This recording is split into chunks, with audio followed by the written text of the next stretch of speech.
Bonjour, c'est Frédéric pour Road Story. Aujourd'hui, j'ai le plaisir de vous narrer une chasse au BMW Z4 en pleine Angleterre, vécue par François et son neveu, qui iront ensuite éprouver leur proie sur le goudron du Nürburgring, en compagnie d'une Lotus Elise ramenée d'un précédent périple. Cette BMW Z4, ce n'est pas François qui la voulait, mais son neveu. Comme quoi, les névroses d'achat au bout du monde, cela se transmet comme une MST. Première erreur à ne pas forcément faire, la voiture à aller chercher est au bout du monde, au fin fond de l'Angleterre, à plus de 4 heures de route de Calais. Pour une fois, ils ne font pas façon aventurier en charter, mais partent en voiture, sans la peur au ventre de ne pas avoir d'auto pour rentrer si la candidate s'avérait pourrie. Départ donc à 3 heures du matin de Paris avec une superbe Laguna 3 DCI 110, confortable et économique, dans laquelle ils chercheront les 110 chevaux pendant le trajet. Arrivé à 13h30 chez le vendeur pour une auto remportée sur eBay. Le neveu a fait un acompte de 100 livres via PayPal. Une erreur de plus. Jamais, au grand jamais, ne verser d'acompte. Si le vendeur veut vous y obliger, cela sent la grosse merguez dont il veut sécuriser la vente avant que vous ne l'ayez vue. Déjà, le lieu est rassurant, un morceau de terrain vaguement stabilisé avec pour tout lieu d'accueil un Algeco branlant. L'auto en photo vendait du rêve, grise avec un intérieur en cuir rouge, un combo magique, le neveu ayant une attirance lourde sur les intérieurs en cuir rouge. De près, c'est moins engageant, elle est grise et verte. Elle a dû rester 1 an sous un arbre et la mousse a commencé à s'installer. La préparation de la carrosserie s'est arrêtée à un coup de jet d'eau, voire à la dernière averse. Le Karcher, ça sera pour l'année prochaine. On ne peut pas se payer et des bières et un Karcher quand on débute dans le véhicule d'occasion en Angleterre. Et comme la bière, c'est un fondement culturel. Pour compléter le descriptif de la voiture, le cuir rouge est brillant, tartiné de silicone. La capote ferme à moitié, il faut l'aider à la main. C'est normal et d'origine, d'après le vendeur. La voiture est une grosse... Donc il est clairement hors de question de l'acheter. La négociation est plutôt houleuse, surtout quand le pote du vendeur se met ostensiblement devant la porte de sa guitoune pour les empêcher de sortir. Ils finissent par transiger, laisser les 100 livres et filer très vite. Post-scriptum, 100 livres, c'est presque 50 bières au pub. Près d'un week-end de boisson, l'affaire du jour pour notre vendeur. Du coup, pas le choix, il faut se poser dans la Laguna et trouver une autre Z4. Oui, comme un vrai artiste, le neveu n'a pas de plan B, ce qui ne sera plus le cas à l'avenir. Il faut quand même que l'expérience vienne. Deux petites contraintes quand même, et d'une, un prix correspondant au cash disponible, soit 3400 livres, et de deux, ne pas oublier qu'il y a près de 4 heures de route pour attraper le shuttle de 20 heures. À force de chercher, une auto est débusquée à 4300 livres sur Gumtree, le bon coin local, et dans un bled situé sur le chemin du retour. La chance est avec eux. Le vendeur est disponible et veut vendre vite, car il part pour l'Australie la semaine d'après, le légendaire sens de l'anticipation anglais. L'auto n'est pas mal, proposition forcément à 3400, il chouine, mais la meilleure négociation c'est quand on n'a pas le choix, de toute façon. Il ne veut pas le coquin, Waterloo ne lui a visiblement pas suffi. Pas le choix, il faut remonter dans la voiture pour trouver une autre auto. Enfin, essayer, car là, le timing commence à être très tendu. Au bout de 10 minutes de recherche, on toque à la fenêtre. C'est notre Australien qui a réfléchi et qui craque devant le cash. C'est OK à 3400. Il paye en 3 minutes, c'est toujours très rapide dès que l'on secoue du cash devant le nez d'un Anglais.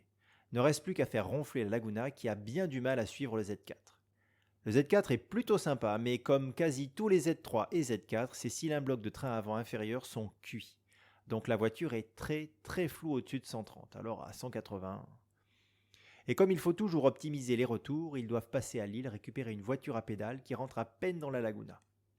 Passés en s'excusant à 23 heures chez le vendeur, ils arrivent enfin à la maison vers 3 heures du mat. Une fois un peu reposés, il faut se préoccuper de préparer la suite, une virée sur le Nürburgring. La préparation du Z4 sera inexistante. Le neveu veut finir ses pneus au ring avant de les changer. Par contre, les cylindres blocs du train avant sont quand même refaits. S'agissant de la Lotus précédemment achetée, et pour comprendre le pourquoi de sa prédisposition à tirer d'un côté, décision est prise de tomber une roue et de se glisser sous la bête. Clairement, la petite a eu un choc avant, pas bien lourd, mais cela fait vite du dégât sur la fibre. La crashbox est intacte, mais un angle a été réparé à l'anglaise. 2-3 morceaux de bois pour faire support et de la fibre mise généreusement par-dessus. Le masque avant a aussi été réparé, plutôt bien. Mais l'artiste n'a pas été économe sur la fibre, pas besoin de lester l'avant pour retrouver de l'adhérence sur le mouillé. Il est plus chargé qu'un kayak de MJC. Le meilleur est pour le demi-train avant. Bah oui mon cochon, est-ce bien utile de changer un triangle à 150 € et une rotule à 30 quand on peut laisser celles qui sont un peu tordues en place? Et puis si ça peut faire des économies pour retourner au pub, faut en profiter. Bon, la rotule est changée, le triangle et les 4 amortisseurs également, et enfin, elle roule droit. Comme François est en période faste, il en profite pour se faire un volant façon Nubuck. Encore une belle connerie quasi inutilisable sans gants, sinon vous finissez par le graisser. Et comme il est un peu dingue, il décide de changer les jantes pour les remplacer par des Rota avec des pneus semi-slick. Et comme il ne faut pas faire de jaloux avec les Anglais, il tombe sur un bon escroc made in France bien de chez nous. Il lui commande les jantes pour l'Élysée et lui garantit une installation sans problème. Une fois les jantes reçues, ça ne passe pas du tout. Les étriers frottent devant et derrière, et ce vendeur finit par avouer qu'il a envoyé ce qu'il avait. La seule chose qui correspond à l'Élysée, c'est l'anthrax des goujons. Vous devinerez que la patience de François finit par être récompensée par un grand coup de raccrochage téléphonique. Alors, le voilà à chercher sur eBay Allemagne des cales pour élargir les voies et arriver à poser ses fichues jantes sur sa fichue voiture. Après 10 jours de recherche, François trouve son bonheur sans avoir à faire un emprunt à la Banque de France. Bon, il est bien là, hein, sauf que il n'a pas de pneus. Lui, il trouve que le mieux c'est des Yoko A038 qui ne sont plus fabriqués depuis 5 ans. Retenez bien 5 ans pour mieux comprendre la souplesse des 10 pneumatiques sous la pluie. Il arrive à trouver les 2 arrières chez un marchand du Sud pour un prix raisonnable. Et il trouve un avant neuf sur eBay. Comme il croit à sa bonne étoile, il se dit qu'à 50 €, il ne risque rien à l'acheter. Et il ne reste plus qu'à trouver son petit frère. Manque de bol, dans toute l'Europe, il n'y a plus un exemplaire neuf de ce fichu pneu. Il doit faire un rejet intellectuel parce qu'il ne se souvient même pas où il a fini par trouver ce pneu manquant. Pour faire court, il décide d'aller tourner une journée avec son neveu, lui en Lotus et le neveu en Z4. Petite balade via les petites routes belges avec un crochet par Francorchamps. Alors une note pour tous les champions du monde qui ne jurent que par l'usage des semi-slicks. On se demande s'ils ont vraiment pratiqué.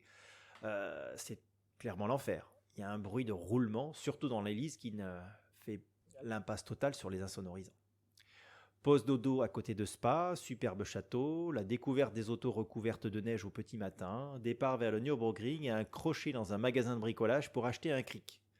François se dit qu'il veut contrôler ses pneus, la peur qu'ils soient déformés vu le bruit qu'ils font. Arrivé sur le ring, petite déception.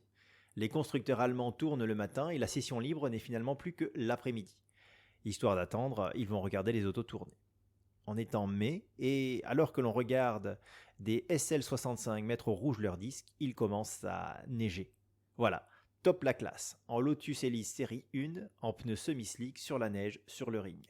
Pour résumer, ce sera un peu le salaire de la peur. Surtout que la caisse alu avec carrosserie fibre de l'hélice donne très envie d'aller tutoyer les barrières posées avec amour par les ouvriers allemands. 2 têtes à queue plus tard, c'est quand même un excellent souvenir. Mais il faut rentrer. En espérant que ce récit de François et son neveu vous aura plu, n'hésitez pas à revenir régulièrement sur Road Story pour bien d'autres histoires.